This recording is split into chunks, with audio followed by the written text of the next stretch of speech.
कि राजस्थान में लोगों की लड़ाई की मानसिकता नहीं रही। भगत सिंह हुआ क्या राजस्थान के अंदर? मैंने कई राजपूत समाज का नाम नहीं लिया, औरंगजेब को दिया कुमारी का फूफा बता दिया, तो सद्बुद्धि दे भजनलाल को, उनमें तो सद्बुद्धि कुछ ही नहीं है उनके अंदर। और जिनके मुगलों से संबंध थे वो तो हिस्ट्री बता रही, मैं क्या कह रहा हूँ। सीएम क्यों बर्बाद करें राजस्थान को? 66 साल तक राजस्थान के लोगों ने कांग्रेस और बीजेपी से अपना शासन कराया। राजकुमार रोत यहाँ पर आपके साथ क्यों नहीं? बुला लेंगे जब जरूरत भी है। क्यों? घर में छोटा है ना मेरे से, मैं सोच रहा हूँ आराम से। नमस्कार, स्वागत है आपका अपडेट इंडिया में। मैं आपके साथ प्रिया बंसल।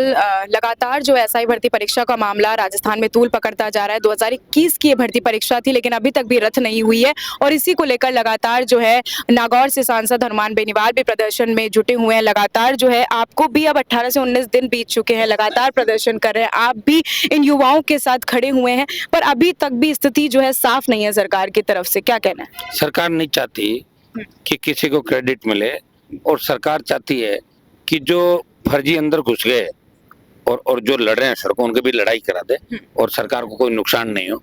और सरकार के कई मंत्री, कई ब्यूरोक्रेट फंस रहे हैं। सरकार को दिल्ली से भी डांट पड़ रही, भर्ती रद्द करो। प्रधानमंत्री 22 को आ रहे हैं और ये क्योंकि प्रधानमंत्री ने बड़ी डींग आंकी थी यहाँ पे, गृह मंत्री बोले कि बड़ा भ्रष्टाचार हो रहा है, फर्जीवाड़ा हो रहा है, तो कहीं न कहीं सरकार डरी हुई है। और 25 को जो हम रैली कर रहे हैं उसमें आर पार की लड़ाई का ऐलान हमने किया। निश्चित रूप से सरकार डरी हुई है, इसलिए सरकार इस मामले को जातीय उसके मोड़ पर आईटी सेल उनकी जिस तरह मेरा बयान किया था वो तोड़ मरोड़ के करके लड़ाने का प्रयास करे। लेकिन राजस्थान का नौजवान समझदार है, वो इन झांसे के अंदर नहीं आएगा। और 19 दिन तो हमें धरने पे हो गए और आंदोलन का आगाज किए हुए 23-24 दिन से ज्यादा समय हो गया और हम आर पार की लड़ाई का ऐलान कर चुके हैं। एसआई भर्ती रद्द, पुनर्गठन आरपीएससी का, और दोबारा ऐसी गलतियों का दोबारा से पुनरावृत्ति नहीं हो। कल जिस तरह जेटीए के एग्जाम के अंदर ओएमआर सीट बदलने को लेकर हमने जो पीसी करी थी, न कैंडिडेट के सिग्नेचर है और न वीक्षक है, कोई भी ओएमआर सीट बदल सकता है। ये भजनलाल जी की बहुत बड़ी चूक है। चूक भी इसने मानी है कर्मचारी चयन बोर्ड ने कि हमसे प्रिंटिंग मिस्टेक की चूक हुई। जब चूक हुई तो रद्द करो और इस आलोक राज में कार्रवाई करे। भजनलाल क्यों नहीं कर रहे कार्रवाई? और या इनके हाथ में नहीं है, जानते नहीं। अब एक चीज तो वही बता सकते हैं सीएम, क्यों बर्बाद करें राजस्थान को? आपका ही अभी एक बयान आपने खुद ने ही बोला कि तोड़ मरोड़ के पेश किया गया है, उसी बयान पे बात करते हैं। राजपूत समाज जो है काफी ज्यादा गुस्से में है और प्रदर्शन भी है जो अलग अलग जगहों पर हो रहे हैं। इसको लेकर खिमसर से धनंजय जो है उन्होंने भी बात कही है, उन्होंने भी टिप्पणी दी है। प्रदेश अध्यक्ष जो है वो भी अपनी तरफ से बयानबाजी करते नजर आ रहे हैं। कि आपका जो बयान था, क्या लगता है वो तोड़ मरोड़ के पेश किया गया है या आपके बयान में कितनी सच्चाई थी जो आप कुछ कहना चाहते थे? कह दिया मैंने 5-6 बार। राजपूतों का गुस्सा तो दूसरी बात का, सीएम नहीं बना ना उनका, वो निकाला कैसे गुस्सा? तो मैं बैठा हूँ, लड़ रहा हूँ, सुनिए मेरी बात। मैंने ये कहा कि महाराजा सूरजमल ने लड़ाई लड़ी, महाराणा प्रताप ने लड़ी। राजस्थान के अंदर लोगों की लड़ने की आदत कम है। अब यूपी, बिहार, हरियाणा, पंजाब जितनी लड़ाई नहीं लड़ी, मैं कैसे कह दूं? 1857 से 47 के अंदर जो आजादी का आंदोलन था, देखिए वो मुगल कालीन आंदोलन, दूसरा आंदोलन, वो अलग अलग समय पे हुआ। आजादी का आंदोलन आप किसको कहते हो? आजादी का आंदोलन हुआ 1857 से लेके पहली क्रांति 1947 के बीच। उस समय राजस्थान के योद्धाओं ने कोई पराक्रम नहीं दिखाए तो मुझे बता दो आप। 2-3 नाम अगर लोगे तो किसी ने चंदा दे दिएगा 500 रुपए का, किसी 1000 रुपए दे दिएगा। स्वतंत्रता सेनानी अलग होते हैं, वीर लड़ाके अलग होते हैं। भगत सिंह हुआ क्या राजस्थान के अंदर? नहीं हुआ।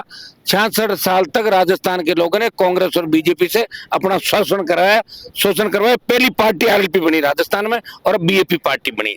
तो राजस्थान के लोग कुछ समय सोचते हैं, उसके बाद वोट उन्हीं जगहों पे जाके देते हैं, क्योंकि ये पार्टियां जातीय जहर घोल देती है, इस तरह उनको गलत ट्रैक पे लेके जाती है। मैंने कई राजपूत समाज का नाम नहीं लिया कि राजपूतों ने ये किया। अब उस बात को लेकर जिस तरह का वातावरण वो बना रहे हैं वो गलत है, क्योंकि पहले भी राजपूत समाज को जहां भी आवश्यकता पड़ी, आपको पता पद्मावती का जब मामला था उस समय जाट समाज उनके साथ खड़ा था। मेरे पास इनका एक प्रतिनिधिमंडल आया राजपूत समाज का आप मदद करना, बिल्कुल मदद करी। ईडब्ल्यूएस आरक्षण के अंदर मदद करी। अभी जब कोटा का मामला था, छतरियां उखाड़ने का मदद करी, कई जगह मदद करी। लेकिन बयान को बिना वजह तोड़ मरोड़ के सस्ती लोकप्रियता के चक्कर के अंदर कुछ लोग जिनकी संकीर्ण मानसिकता है वो इस तरह की भाषा का प्रयोग कर रहे हैं और वो चाहते हैं कि उद्दलित हो, दोनों समाज लड़े, उनकी दुकान चले। वो राजस्थान का नौजवान नहीं होना देगा। मैं किसी समाज के खिलाफ हूँ नहीं, जो पार्टी चलाता वो किसी समाज के खिलाफ नहीं होता और मैंने किसी समाज का नाम भी नहीं लिया। ऐसे तो कई नेता क्या क्या मुगलों के बारे में फिल्में बन के क्या क्या कह गए, उनका क्या कर लिया बताओ मुझे। बिल्कुल। पर राजस्थान जो है रणबांकुरों का प्रदेश है, आन-बान शान की बात यहाँ पर की जाती है, लेकिन जिस तरीके से आपने अपने बयान में बोला कि तोड़-मरोड़ कर जो है पेश किया गया है, लेकिन आपने एक बात और उसमें कही की थी कि जब भी उन लोगों को संधि करना होता है, जब भी दोस्ती का हाथ बढ़ाना होता है और जो ये जंग होती है उसको खत्म करना होता है, तो वो अपनी बेटियों को आगे कर देते हैं। ये बात आपने कही और ये बयानबाजी जो है आपकी चल भी रही है काफ़ी ज़्यादा सोशल मीडिया पर। उसको आप कैसे मेरे से पहले 50 नेताओं ने कही, आज गलत क्या कही, और राजपूत नेताओं ने क्या दी। जी। उन तो दिया कुमारी, औरंगजेब को दिया कुमारी का फूफा बता दिया, पता नहीं आपको। फिर पर अभी रीट परीक्षा को लेकर भी आज चयन बोर्ड में जो है अपने ऊपर पेट्रोल डालने की जो है हरकत सामने आई है और पेट्रोल जो है वहाँ पे लेकर पहुंचे हैं। तो लगातार जो है युवाओं के साथ जो है राजस्थान में इस तरह की घटना आ रही है। एसआई भर्ती परीक्षा को भी अब इतने 4.5 साल का समय बीत गया है और भी इतनी सारी परीक्षाएं हैं, लगातार पेपर लीक के मुद्दे भी अब सामने आते रहे। क्या लगता है कि प्रदेश में युवाओं को लेकर सरकार नहीं है सीरियस उतनी? युवाओं को लेकर इसलिए सीरियस नहीं कि युवा का इतिहास नहीं पढ़ता ना। युवा ये कहता है कि जो सही है उसको तो गलत कहो और गलत को सही कहो, वो कौन कहेगा। युवा भी तो दो तरह का है देश के अंदर। अगर युवा ये सोच ले कि सही को सही और गलत को गलत कहेंगे, अगर किसी समाज में कोई सही व्यक्ति उसको सही कहेंगे और गलत है तो गलत कहेंगे। जितने राजस्थान में लोग देवता हुए, चाहे वीर तेजाजी महाराज जाट समाज से आते हैं, गोगा जी महाराज बाबू जी राजपूत समाज से आते हैं, हम उनके भी नारे लगाते हैं, हमारे गांव के अंदर उनके भी होते हैं। लेकिन कोई अगर जाट राजपूत को लड़ने का प्रयास करा, उसका इलाज मेरे पास नहीं है। तो लोग कहते रहेंगे, करते रहेंगे, लोगों का अपना अपना काम है। कई दुकानें खुल गई, नहीं उन दुकानों को क्या, करणी सेना ने मेरे पर अटैक किया था 2015 में।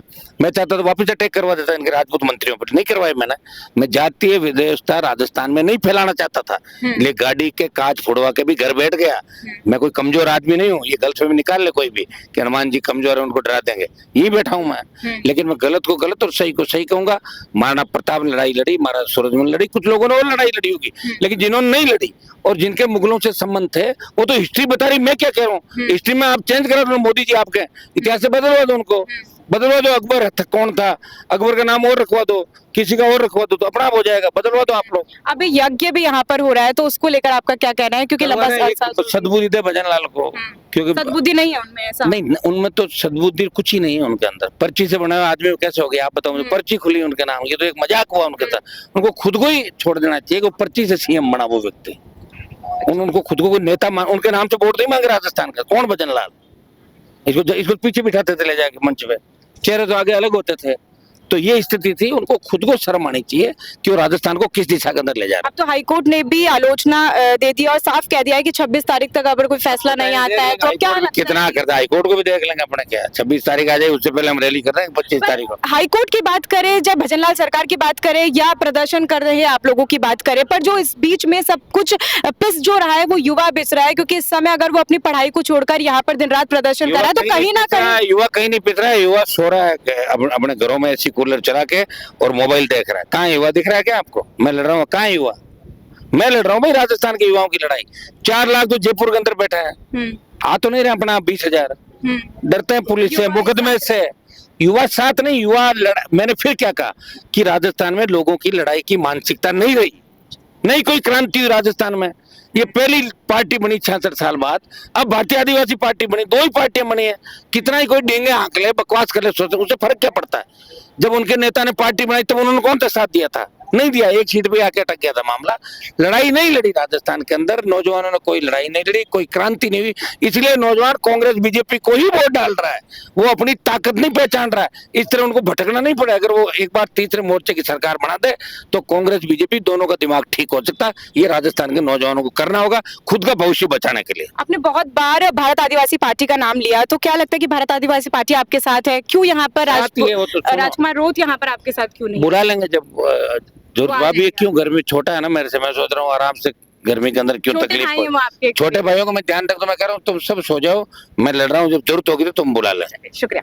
तो ये थे हमारे साथ हनुमान बेनीवाल, जिन्होंने बहुत ही तरीके से बताया कि किस तरीके से जो एसआई भर्ती परीक्षा है उसको रद्द करने को लेकर आगे की उनकी क्या कुछ रणनीति रहेगी। क्योंकि जिस तरीके से अभी यज्ञ अभी भी चल रहा है और जिस तरीके से काफी लंबा जो है अरसा बीतता जा रहा है, एसआई भर्ती परीक्षा रद्द नहीं हो रही है, लेकिन इसको लेकर अब जो है इनकी तरफ से तस्वीर साफ है। अब देखते हैं कि आगे क्या कुछ इनकी रणनीति रहेगी। क्योंकि 25 तारीख को अब दिल्ली कूच का भी इन्होंने फैसला कर लिया है, यज्ञ भी यहाँ पर किया जा रहा है और साफ तौर पर हम कहें तो भजनलाल सरकार को एक तरीके से जो है टिप्पणी पेश कर दी है कि आने वाले वक्त में अब कुछ बड़ी गतिविधि इनकी तरफ से होने को मिल सकती है। ऐसी और भी तमाम अपडेट्स और जानकारी के लिए आप बने रहिए हमारे चैनल अपडेट इंडिया के साथ। मैं प्रिया बंसल, कैमरामैन जावेद के साथ, जयपुर।